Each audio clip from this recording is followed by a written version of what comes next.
வணக்கம்ப்பா. இந்த இளநரையை நம்ம கொஞ்சம் கொஞ்சமாக மாற்றுறதுக்கு ஒரு ஒரு மருந்து சொல்கிறேன். மருந்து கிடையாது, தலையில் பூசுகிற ஒரு பத்து தான்.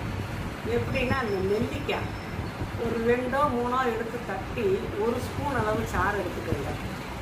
1 ஸ்பூன் டீத்தூளை ஒரு தண்ணியை ஊற்றி கொதிக்க வச்சு டிக்காசனை எடுத்து அது 2 ஸ்பூன் எடுத்துக்கோங்க. எடுத்துக்கிட்டு இந்த கறியை போடணும்னு சொல்லி நாட்டு மருந்து கடையில் கிடைக்கும். அது கட்டியாக இருக்கும். அதை தட்டி உடச்சி அதை 1 ஸ்பூன் அளவு எடுத்து அதில் ஒரு 2-3 ஸ்பூன் அளவு தண்ணியை ஊற்றி கரைச்சி அடுப்பில் கூட வச்சு கொதிக்க வைக்கலாம். கொதிக்க வச்சா சீக்கிரமாக கரைஞ்சிடும். ஒரு மாதிரி கூழ் மாதிரி வரும்.